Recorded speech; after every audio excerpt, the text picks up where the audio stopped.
gente vai fazer um vídeo junto com a turminha do terceiro ano aqui, algumas meninas do terceiro, de revisão de ciências, o que nós estudamos em ciências nesse quarto bimestre. Estão preparadas? Sim. Então vamos falar aqui para os nossos ouvintes, os nossos telespectadores, que chique, um dia tem telespectador. Qual é o conteúdo de ciências que nós estudamos esse bimestre? O solo, A base de muitas vidas. e Ar por todos os o ar por todos os lados. Então, esses são os dois temas, você que está acompanhando aqui com a gente, são os dois temas que nós estudamos em ciências nesse bimestre. Então, o solo, que é o início aqui da nossa conversa, é um dos recursos fundamentais da vida. Por quê? Porque nele é possível o quê? Caminhar, construir casas, e tocas. e é grande, é grande, onde muitas pessoas constroem suas casas, plantam, Também dá pra comer. né? Onde se desenvolve várias situações que nós utilizamos, como as plantas, os animais. Aí nós temos uma figura na página aí mostrando isso, né? Já na página 5 está dizendo que o solo é feito. São esses 4 pontos aí. Vamos falar os 4 pontos? Partículas de rocha, matéria orgânica, água e ar. Então, as partículas de rocha são os pequenininhos, os pedaços pequenos, né? Que se desprendem das rochas pela ação do quê? Da água, da chuva, do vento, de acordo com o passar dos anos, né? O que é matéria orgânica? O que está falando aí na matéria orgânica? É a parte formada por restos de seres vivos, como folhas secas e frutos apodrecidos que caem das árvores. Isso, essa parte orgânica, né? Então, restos de animais, restos de plantas, tudo isso aí junto com as partículas de terra. Nós temos a água, certo? E nós temos o ar também. É claro que o ar que está no solo é menos do que o que está fora do solo, não é? Sim. É bem menos, mas é necessário ter ar ali também para desenvolver o quê? As plantas, as raízes das plantas precisam do ar também, correto? Aí nós temos um esquema na página 6 e 7 de onde vem o solo, né? Tem a rocha manha e a rocha principal. Com o passar dos anos ela foi se desgastando. Aí vem a matéria orgânica se misturando com ela, né? E a parte onde tem aí os vegetais, as pessoas caminhando, né? Então, as imagens, aí na página 7 fala que as imagens mostram diferentes tipos de rocha, que podem dar origem a diferentes tipos de solo. Além disso, dependendo do clima e dos seres vivos da região, solos diferentes podem ser originados do mesmo tipo de rocha. Assim, existem uma grande variedade de solo. Nós já vimos isso, né? Tem solos mais claros, solos mais escuros. Então, vai depender muito da composição das rochas, mas também vai depender da matéria orgânica. Isso está lá na página 8, os tipos de solo. Então nós temos aqui, ó, nós temos que olhar o tamanho das partículas do solo, a sua cor, a quantidade de água e a quantidade de matéria orgânica, né? Tem até uma lupinha aí na apostila de vocês mostrando isso, né? Então, olha, nós temos os solos que podem ser mais secos, né? Ou apresentar uma alta umidade. O que quer dizer umidade? Muita água, né? E onde as plantas se desenvolvem, né, nesse tipo de solo. E nós temos os solos arenosos, que é o contrário disso tudo, né? Apresenta menor quantidade de matéria orgânica, né? Menos água. E esse solo com matéria orgânica, nós chamamos de solo que? Umífero, né? Aí nós temos uma característica do solo, que é a sua permeabilidade. O que é permeabilidade? É a capacidade do solo de deixar a água passar. Isso, então, quanto mais a água passa, mais permeável é aquele solo e ele fica melhor para a produção de alimentos, né? As plantas se desenvolvem melhor. E o que é porosidade, Elisa? Está relacionado com a quantidade de ar existem entre as Permeabilidade é a possibilidade da água passar, porosidade é a questão do ar passando no solo, correto? Já as outras características do solo que nós temos aí na página 9 é fertilidade, solos arenosos, solos argilosos e solos umíferos. O que está relacionado à fertilidade, Elisa? Está relacionado com a quantidade de matéria orgânica presente no solo. Então, quanto mais matéria orgânica tiver nesse solo, mais se torna o quê? Fértil, né? Vai ser bom para as plantas, não é isso? Então, olha, cobrir o solo com palhas ou folhas secas aumenta a quantidade de matéria orgânica, tornando o solo mais fértil, traz mais o quê? Nutrientes para aquele processo ali das plantas, né? O que é um solo arenoso? São permeáveis, porosos e pouco férteis, sendo formados principalmente por areia. Areia. Arenoso vem de areia. E argiloso vem de argila, né? Apresentam bastante argila no caso dos solos argilosos, né? Fazendo com que sejam pouco permeáveis e pouco porosos. Então não passa água, não passa ar. Então para uma planta isso é bom? Não. Não, isso não é bom, né? E os solos umíferos? O que seria um solo umífero? Apresenta uma grande quantidade de quê? Humus. Umíferos vem da palavra humus. O que está escrito aí no que é humus, Mariana? O humus resulta da decomposição de restos de animais e plantas. Isso, também tem as fezes, as minhocas, são ricas em humus, né? Que se mistura com o solo, fornecendo-lhes nutrientes que são utilizados pelas plantas. Então, até aqui tudo bem? Sim. Tranquilo, não é? Então, nós fizemos essas atividades, vocês fizeram a coleta da amostra de solo. E na página 14 fala do solo e a vida. Elas têm uma relação aí, certo? Os solos estão presentes em inúmeros seres vivos que são muito importantes para a manutenção da sua fertilidade. Então, o solo, ele é muito importante tanto em cima quanto em baixo. Nós temos aí uma fotinho, um esquema, não é uma foto, é um desenho mostrando como é o recorte de um solo, como ele é por baixo, né? E tem aí as minhocas, os vermes, as raízes, toda essa relação que o solo tem aí com esses seres vivos. As raízes e a cobertura das plantas protegem o solo e formam uma rede que segura suas partículas, evitando que elas sejam carregadas pelas chuvas. Por isso que é importante manter a vegetação no lugar, né? Elas seguram essas partículas aí. As minhocas, assim como outros animais, constroem túneis que facilitam a circulação de água e do ar no solo. Então, essas construtoras naturais aí, que são as minhoquinhas, elas ajudam o solo assim, né? Fazendo esses túneis, levam água, levam ar para as partes ali que necessitam, né? Os micro-organismos, como bactérias e fungos, liberam os nutrientes presentes nos restos de seres vivos, que são as fezes, urina, folhas que caem das árvores e outros, para serem reutilizados pelas plantas. Então, muitos seres vivos dependem do solo, né? E depende da saúde desse solo também. E quais são os usos desse solo? Nós aí temos na página 15, onde nós plantamos o nosso quê? Alimento. Construímos o quê? Nossa casa. Nós nos locomovemos. Tiramos materiais necessários para fazer outros tipos de materiais, né? Como os minerais, por exemplo, né? Que são retirados do solo. Então, a gente está falando da mineração. Ela é a extração e a remoção dos minerais das rochas que se encontram onde? No solo. Um exemplo de mineral. Ferro. Outro exemplo de mineral. Diamante. Né? A gente não usa tanto diamante assim, né? Usa ferro. Mas usamos bastante ferro, né? Outros minerais como carvão também, petróleo. Nossa, né? cara, muito.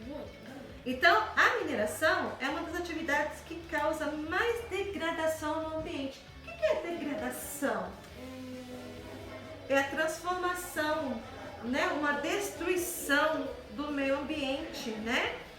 Mas nós precisamos da mineração, a gente fica nesse conflito, né? A gente precisa da mineração, mas ela causa problemas ambientais.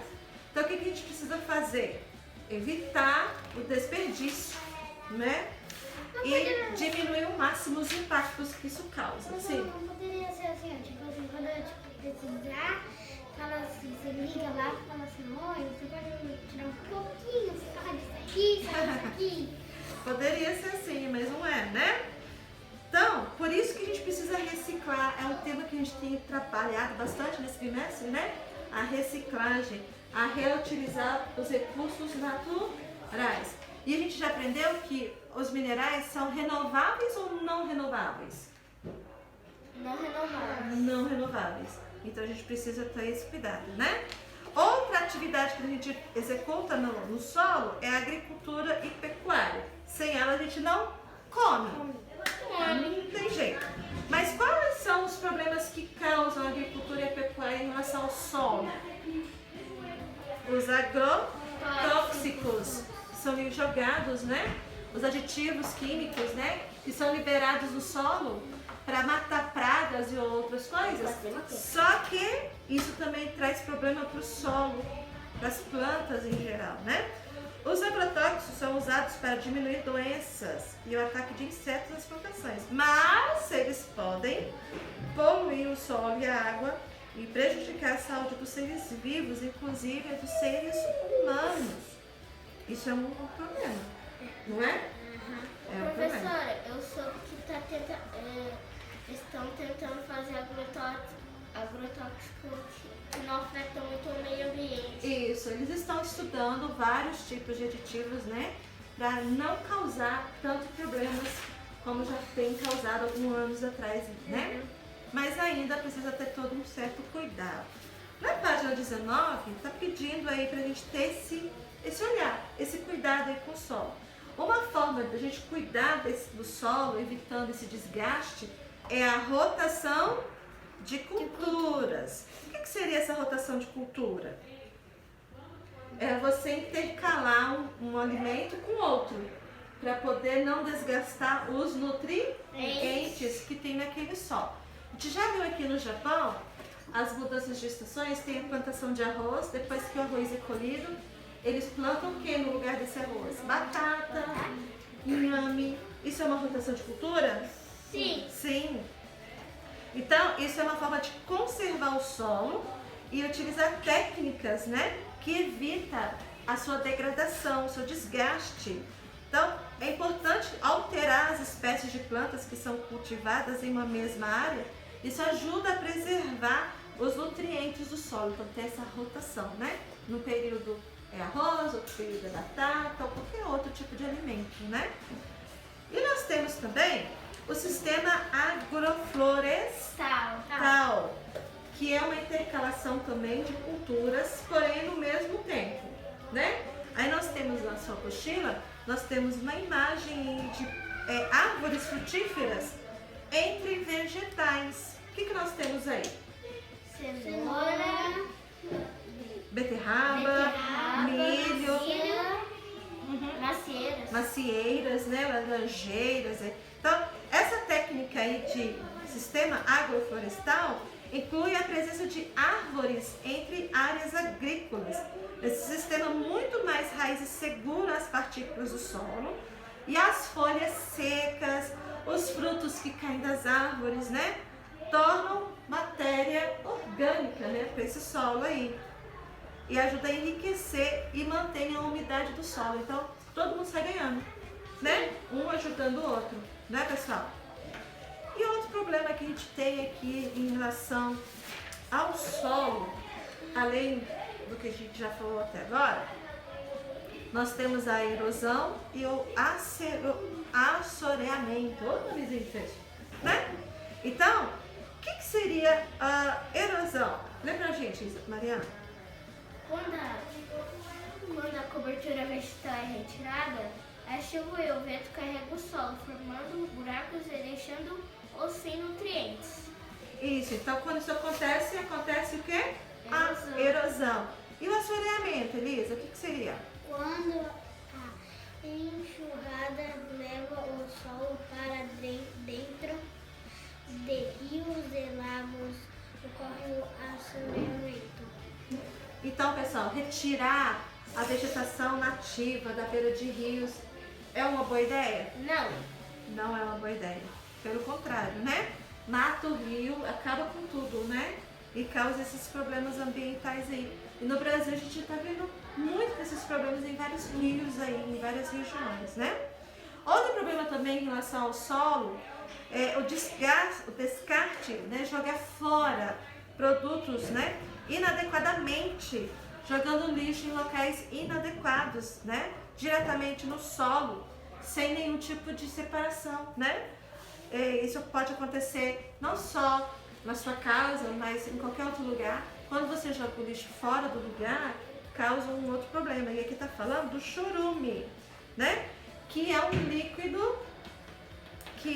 líquido escuro que é produzido por esse lixo que é jogado de qualquer forma. E esse líquido escuro, esse chorume, pode chegar aonde aí?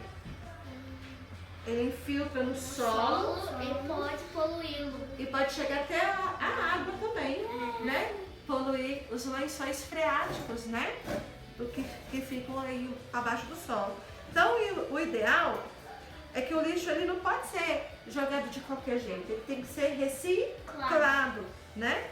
E nós temos aí, na nossa página 20, uma foto das áreas dos aterros sanitários que tem uma cobertura, uma lona aí, tá vendo? Pra que essa lona aí, pessoal? É para evitar o quê? Que o chorume entre no solo, né? Sem poluir ali o solo, né? Então ele dá umas ideias aqui pra gente, para evitar o consumo desnecessário. Evitar compras de produtos desnecessários, o que mais? Reaproveitar produtos e materiais que seriam descartados,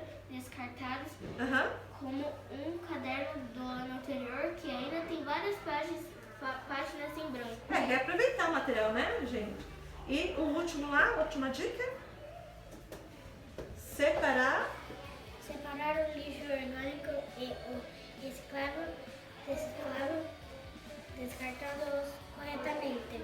Então, esse é o final do nosso capítulo 7, falando do solo e seus cuidados, né? Da importância do solo, o que nós fazemos no solo e como cuidar do solo. Já no capítulo 8 fala do ar. E ele fala que ele está como? Por todos os lados. Por todos os lados, né? Ele está misturado na água, né? Nas partículas do solo ele está presente. E qualquer lugar aqui, né, no nosso corpo ali, está tudo presente. Esse gás tão importante para a nossa sobrevivência, né? A vida dos seres humanos e de muitos outros seres vivos depende da presença de ar. Nós podemos ver o ar? Não. Não temos esse poder, né? A gente consegue perceber o ar quando ele está em movimento. O que é isso? O vento. Né? Quando ele levanta a poeira, quando ele balança os galhos das árvores, quando assopramos, né? A gente consegue perceber. Ô, professora, seria ruim ficar vendo o ar porque ia ter um monte de negócio a gente vendo. Tudo é o ar. Então o ar, ele é invisível, né? Nós não conseguimos segurar ele com as mãos. Mas a gente sente pelo nosso corpo todo, né? Ele é formado pela mistura de gases, né? E quais são esses gases? Vocês lembram que está misturado no ar?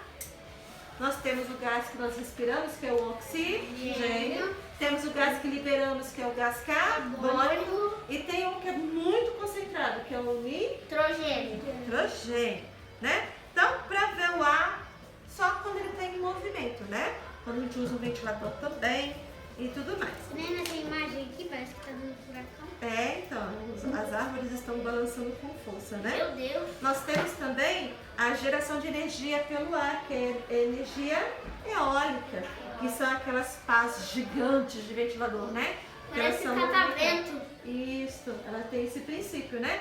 Então, quando as pás giram, movimentam os motores e gera energia. Quando eu vou para lugares longe, eu vejo vários, só acho um catavento, muito bonito. Então a gente já falou aí na página 27, está falando do que é feito o ar, que é o gás nitrogênio, o gás oxigênio e o gás carbônico, né? Mas tem outros gases também, mas em maior concentração são esses três. E além desses gases, no ar também pode estar presentes vapor de água, partículas de poeira, fuligem e outras impurezas em quantidades variáveis, dependendo do local, que é a famosa poluição do ar, né? Locais muito poluídos. Então, lembra nós o post-it amarelo, Mariana? O gás nitrogênio está presente em maior quantidade no ar. Ele é usado no crescimento de plantas e animais. O gás oxigênio é usado na respiração dos seres vivos. E o gás carbônico é usado por plantas e águas na fotossíntese. Tá vendo, pessoal? Então, todos eles têm uma importante função. Nenhum deles deve ser descartado, né? Jogado fora. Aqui tá falando da poluição do ar, Elisa. Fala pra gente. A poluição do ar é um problema grave nas grandes cidades, mas existem formas de reutilizar ou evitar que ela ocorra. Reduzir, né? Ou evitar que ela ocorra. Tem uma imagem de uma cidade bem poluída, tá vendo só? Essa pode ser a cidade de São Paulo, né?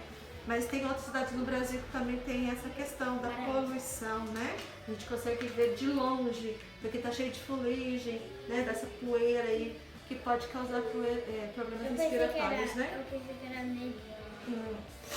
Né? Ela confunde com neblina, mas não é. Na página 28, tá falando da atmosfera, que é a camada de ar formada ao redor do nosso planeta, né? E essa camada é dividida em várias outras camadas, né? Mas isso é um assunto mais pra frente. Nós temos aí a imagem de um satélite, né? Do lado de fora do nosso planeta. A gente consegue perceber os níveis de camada aí do planeta, né? Da atmosfera. Começa com o azul mais claro e termina no azul mais escuro. Uhum. Mesmo sendo apenas uma fina camada em relação ao nosso planeta, é claro, sem a presença da atmosfera não haveria o que em nosso planeta? Vida. Não teria vida, né? Por quê? Qual é a função da atmosfera? Vamos ver esses pontos aí? Primeiro ponto, Elisa. Acontece fenômenos de clima como formação de nuvens e da chuva. Isso, então na atmosfera é onde estão as nuvens, né? Onde formam as chuvas. Segundo, Mariana. É absorvida parte do calor do Sol que chega à Terra, mantendo uma temperatura média que possibilita que a água se mantenha líquida e os seres vivos e toda a superfície não congelem. Olha só, ela é um escudo protetor da luz do Sol, né? Dos raios nocivos do Sol, né? E não deixa o quê? O calor também ir embora, né? E que mantém os líquidos dos seres vivos, né? Para não congelarem no nosso planeta. Terceiro ponto, Elisa.